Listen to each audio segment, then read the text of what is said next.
Habitantes de la orilla del miedo, bienvenidos sean todos y cada uno de ustedes. Soy Grillo Villegas y los invito a que me acompañen en el relato de hoy. Me gustaría mucho que nos dejara un comentario, solo si usted tiene algunos minutos extra y tiene la amabilidad de hacerlo. Muchas gracias. En diversas comunidades rurales de Jalisco, México, persiste la creencia de que ciertas brujas tienen la capacidad de llevarse a mujeres jóvenes, especialmente aquellas que están en transición entre la adolescencia y la adultez.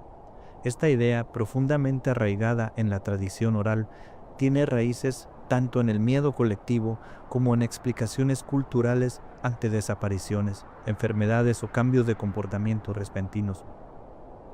Según relatos populares, estas brujas se manifiestan como bolas de fuego, aves nocturnas o mujeres de mirada penetrante. Se dice que rondan las casas al anochecer, atraídas por el brillo del alma de las jóvenes puras, a quienes desean arrebatar por envidia, para robarles su juventud o para ofrecerlas en pactos oscuros con entidades desconocidas. En algunos pueblos se colocaban tijeras abiertas bajo las almohadas, cruces de palma en las ventanas o brasas con chile para ahuyentarlas. El motivo detrás de estas creencias puede estar relacionado con el intento de explicar fenómenos como embarazos no deseados, desapariciones o crisis nerviosas. También servía como mecanismo de control social, es cierto, marcando límites sobre el comportamiento femenino y reforzando la vigilancia comunitaria sobre la juventud. Aunque muchos ven estas historias como supersticiones, aún al día de hoy, en zonas de la Sierra del Tigre, Mazamitla o municipios como Sayula o Tapalpa, hay personas que aseguran haber sido testigos de presencias extrañas o de mujeres que cambiaron tras encuentros nocturnos inexplicables. Estas narraciones siguen vivas, transmitidas por abuelas, curanderas y pobladores que aún creen que las brujas andan sueltas. Acompáñenme por favor a disfrutar de esta historia. Si aún no tiene su bebida favorita, deténgase un momento y vaya por ella, o sígala. Aquí lo voy a esperar. Tómese su tiempo, relájese y disfrute. Si está conduciendo, permítame acompañarlo hasta su destino. Y si pueden, ¿por qué no? Recuéstese, cierre los ojos y comencemos este viaje juntos. La orilla del miedo, donde tus historias hayan vida.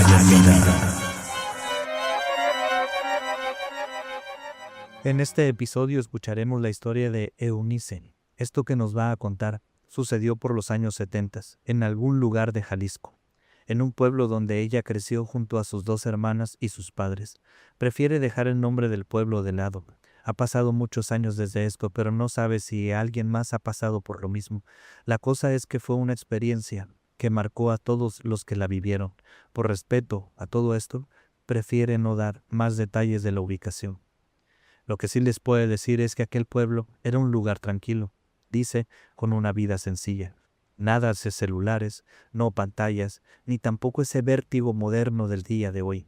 En su infancia, las casas eran de adobe, las calles empedradas y el tiempo parecía detenerse al atardecer. Sus padres trabajaban en una hacienda propiedad de un hombre tan rico como mezquino, un patrón con más ranchos que vergüenza, como su familia solía describirlo.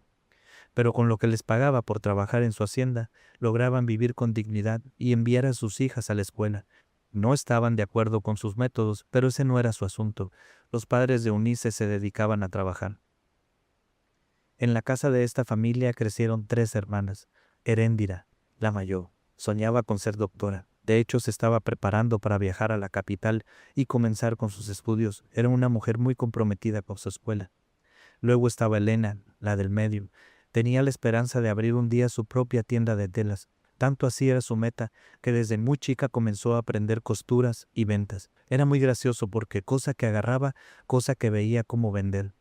Eunice, la menor, nuestra invitada el día de hoy, en aquellos tiempos no tenía aún definido qué iba a hacer de grande. Solo quería estar cerca de su familia. Sus hermanas eran su admiración. Quería estar pegada como si fuera velcro o una sanguijuela, como bromeaban entre ellas. Esa unión entre aquellas hermanas era muy profunda. Siempre andaban juntas, como si el alma de una se extendiera a la otra. Era una familia muy curiosa porque sus padres las dejaban soñar con que serían profesionales y además las alentaban, las apoyaban.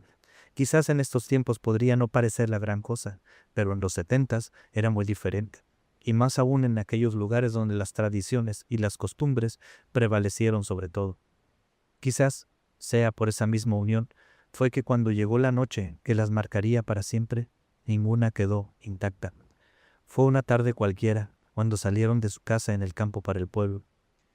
Era una tarde del mes de julio. Eunice lo tiene muy presente hasta el día de hoy. Caminaban juntas de regreso a casa, riendo, haciéndose bromas. El cielo tenía ese tono naranja que anuncia el final del día, pero aún no era de noche. Eunice abrazaba sus cuadernos contra el pecho y se reía de una broma que Elena le había lanzado a Heréndira, cuando algo interrumpió la armonía. Algo que vieron en la distancia, pero que desde que lo percibieron, supieron entre ellas, sin decirlo, que algo estaba muy mal. 3 mujeres venían caminando hacia ellas.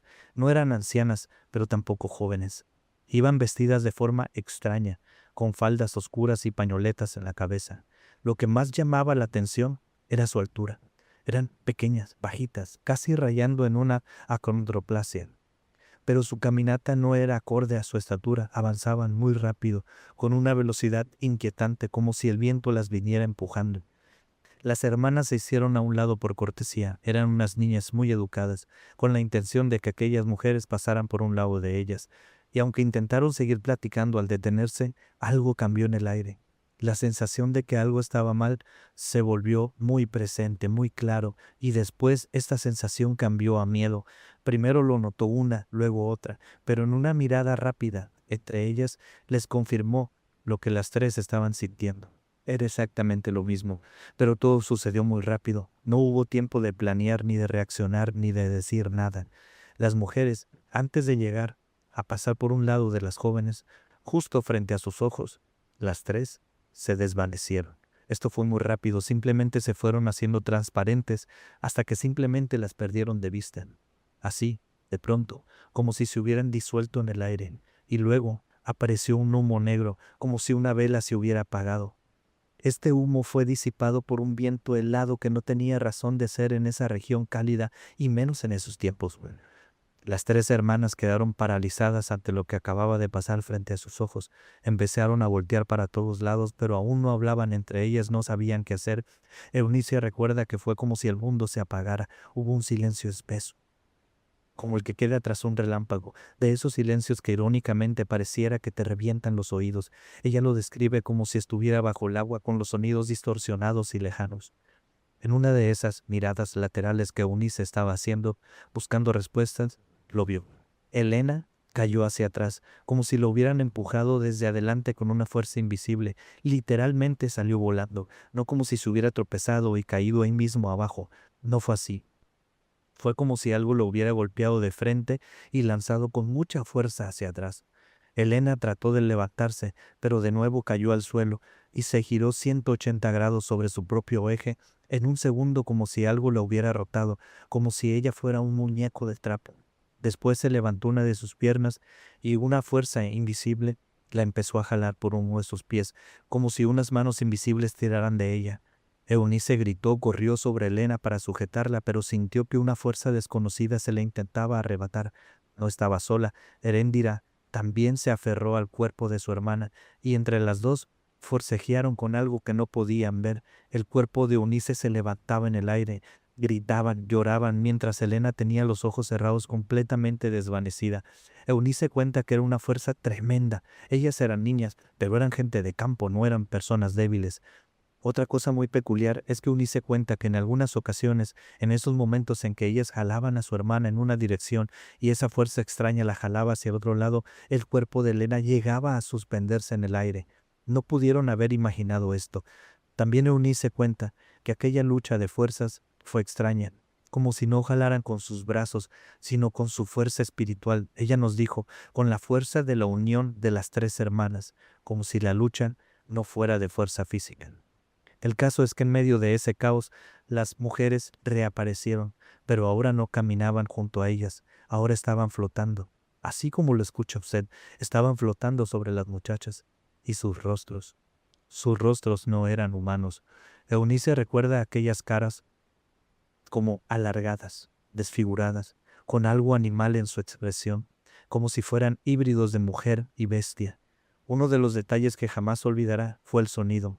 Dice que escuchó un siseo como el de gatos enfurecidos que las rodeaban mientras volaban en círculos sobre ellas. A pesar del miedo paralizante, las hermanas nunca soltaron a Elena. La fuerza que las estaba ayudando a luchar las mantenía aferradas a Elena. La visión horrible de aquellas mujeres les asustó. Perdieron un poco de fuerza, es cierto, pero simplemente por un segundo, porque su voluntad se puso más firme y de nuevo la tomaron, pero Eunice cuenta que poco a poco perdían parte de esa voluntad. Eunice dice que sus nudillos dolían del esfuerzo, pero no iba a permitir que se llevaran a su hermana. Fue entonces que, como si el universo respondiera a esa urgencia, se escuchó el galopar de caballos.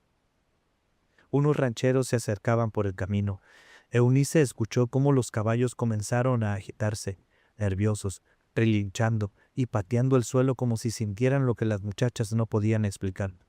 Los jinetes sabían que algo les decían sus animales y no tardaron en darse cuenta de que algo estaba mal. Las mujeres flotaban, se reían, se movían en círculos como aves de rapiña alrededor de las muchachas, y entonces se detuvieron al ver a los hombres. Las entidades lanzaron un grito que no parecía humano. Una de ellas chilló: «La salvó un milagro», dirigiéndose a las muchachas. Pero su voz sonó como si hablara desde dentro de una cueva, distorsionada, lejana, como si viniera de otro plano, y en un instante simplemente volvieron a desaparecer. Los rancheros ayudaron a las jóvenes a incorporarse. Elena seguía inconsciente, aunque respiraba. Una vez que estuvieron calmadas, las acompañaron hasta su casa. No hablaron con las muchachas, pero Eunice escuchó la conversación, porque apenas al llegar a la casa y tener de frente a la madre de las chicas, uno de aquellos rancheros le dijo: «Fueron las Cara de Caballo y quisieron llevarse a una de sus hijas». La madre se quedó en silencio, pero sus ojos hablaron por ella. No era la primera vez que escuchaba ese nombre, las Cara de Caballo. Así les decían en la región a unas brujas antiguas, conocidas por atacar a jovencitas en caminos solitarios para luego desaparecer sin dejar rastro. Esa noche, un curandero fue llamado para hacerles una limpia, para curarlas de espanto. Les colocaron cadenitas de protección y se les dio un brebaje para protegerlas. Elena, que fue a quien esas entidades quisieron llevarse, tardó varios días en recuperarse completamente, pero al final de cuentas volvió a ser la misma, o casi.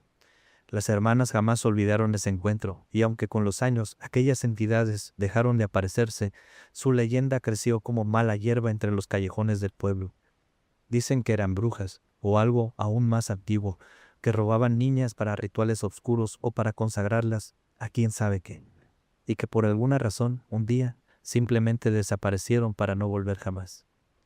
De parte de Eunice solo me resta decirle gracias por escuchar.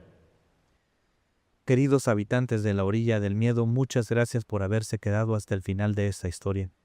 Si tú tienes una historia que quieras compartir, algo que te haya pasado a ti o que conozcas de alguien cercano, no dudes en enviarla, por favor. Puedes enviarnos un correo electrónico a la dirección laorilladelmiedo@gmail.com o mandarme un mensaje directo a mí, a cualquiera de nuestras redes sociales. Todos los enlaces están en la descripción de este episodio. Qué interesante historia. Estoy seguro que en más de una ocasión, alguno de nosotros hemos escuchado historias sobre estas llamadas brujas. Hay muchas vertientes al respecto. Cuénteme si usted cree en estas ideas y si es así, ¿cuál es su punto de vista? Si conoce usted alguna historia parecida. Si por el contrario no cree usted, déjemelo saber también, por favor. Interesante nombre, ¿no? Las Cara de Caballo. Estimado habitante de la orilla del miedo, soy Grillo Villegas. Gracias por formar parte de esta comunidad. Siempre es un honor tener su compañía, leer sus comentarios y sentir cómo poco a poco vamos construyendo este espacio, esta comunidad. Nos escuchamos muy pronto en un nuevo viaje hacia lo que se esconde en la orilla del miedo.